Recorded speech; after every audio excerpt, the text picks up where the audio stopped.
the biggest storyline of 2 days is not about what is happening or is going to happen, is the hollowed rumors that Greg McElroy floated about Nick Saban's going to coach again.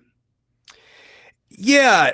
On one hand, I have a hard time believing that, right? Because he's retired. You'd think he would have done it for a reason. I mean, I'm sure he did it for a reason. And maybe it's a harbinger that the game is coming back to a place where Nick Saban feels more comfortable with the reining in of some of the Wild West, which I think has still got a way to go. But I have a hard time believing. I mean, Nick Saban had probably mulled that retirement decision over time and time and time again. And then to go back on it would seem a little bit hard to believe. And I think Kirby Smart said it best. He laughed at it and said, hey, look, that decision won't be made by him. It'll be made by Ms. Terry, his wife, which he's right. And so that's one end of it. I'm skeptical, but here is the other end, okay? Who is the messenger? It's Greg McElroy, his former quarterback, an SEC network guy who's going to run into Nick Saban during the course of their work. Like, I don't think that Greg McElroy would just throw something out there haphazardly, because who wants to run into pissed off Nick Saban if you started a false rumor about him? And plus, Greg McElroy is exceptionally well plugged in. That was the interesting part to me, was the source of it for all those reasons. Well, a couple of extra layers. First, I could not agree with you and Kirby more that this is not Saban's decision. This is Miss Terry's decision, which reminds me of the story in his book about Nick and Miss Terry ran into one of Miss Terry's former boyfriends at a high school reunion. And this guy was now managing a gas station. And Nick tried to take a victory lap and said, see, you could have ended up with him and you'd be back here in our hometown. Your husband would be managing a gas station. And Miss Terry, without missing a beat, said, if I'd end up with him, he'd be the head coach at Alabama, and kept up. So, hey, Nick Saban may have run college football, and he may do it again. But Miss Terry runs the Saban household, and there ain't nobody going to deny that, including Nick Saban. Yeah, it's big of a. What gives me intrigue about this, Chris, is college football coaches are wired different, especially the great ones. Yeah. And there's only so much golf that's going to satisfy Nick Saban's competitive itch. And while I think he's tremendous on the game day set and adds a whole lot of insight and a whole lot of balance to some of their McAfee-led silliness, which I also enjoy. I mean, good God, listen to me talk. I'm all about the silly. But I don't think that's scratching his itch either. So, but he's 73. And what is he going to do other than tarnish the greatest resume and the greatest run we'll ever see? Yeah. I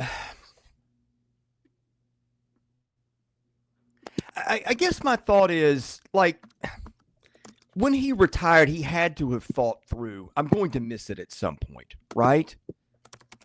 But I guess you can think it through in your head, and when it hits you, it's different. It's like the Mike Tyson phrase, everybody thinks they can compete till they get punched in the mouth kind of thing, right? Like, you have ideas in your head, and then once you experience them for a while, plus Nick Saban is still a pretty young 73, right?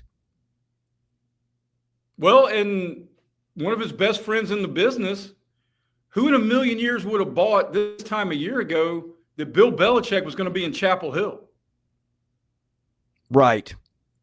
I'm still skeptical on how that works out based on the circus that's been around UNC football that he and his girlfriend, if that's the word we use, helped create. But I think Sam's got a point here.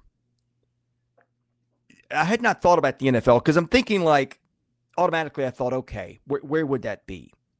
I mean, you're not going to go back to Alabama, I wouldn't think, unless it goes horribly wrong with Kalen DeBoer and they move on. Which, having the specter of that hanging over your head, if you're Kalen DeBoer, would feel a little weird and unhealthy. So I don't think Nick Saban's going to do that to the guy that just replaced him. I can't see him going anywhere else in the SEC. And I guess what could be interesting is if Brian Kelly doesn't meet expectations. you know good and well that would be an LSU phone call, I would think. But you start looking at places that he could go in college football. The list is not that big. The one thing that he has failed at is the NFL. Well, the smaller list in college football is who would not run their coach for the chance to hire even a 73-year-old Nick Saban. Right. Well, a lot of teams would, but you've also got some pretty elite coaches in the league.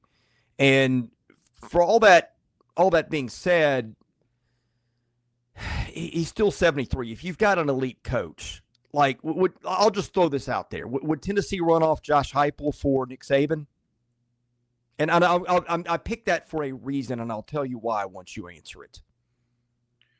I think Tennessee's having a serious conversation. I'll tell you the only one who I think is 1,000% safe, and he spoke this morning, and that's Kirby Smart.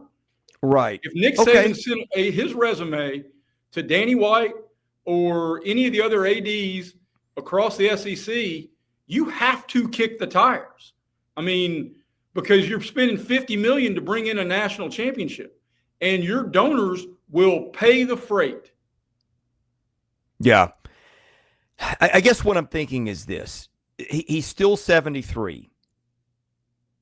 If you have a younger coach than him, which most of these guys are, and you're pretty happy with them, do you cut bait on a Josh Heupel for X years of Nick Saban, 2, 3, whatever that number is? That's the point I'm making. I don't think that I make that gamble and upheave my entire program on the whim that I could get Nick Saban and he might stay here for more than 2 or 3 years.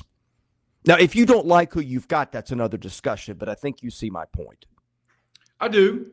And, okay, but Heupel's in a very small team picture in this league because maybe Ole Miss is having that same conversation with Kiffin. And maybe I sold Steve Sarkisian a little short because what he's doing in Austin probably puts him closer to Kirby, that they'd say, thank you, but no, coach. We've got a guy we really like, and we're rolling right now.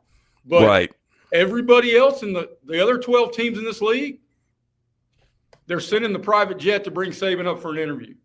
Yeah. Well, Sam keeps floating the Titans, which I would personally love. I just don't feel like that's an organization that's got its stuff together to agree that would satisfy Nick Saban. I would love to be wrong about that, but I do think the pro angle to me makes more sense because that is the one thing that he did not do well. You could go back, the Drew Brees thing, that goes differently. Maybe Nick Saban's still coaching in the NFL. Who knows, right? But it's an interesting topic.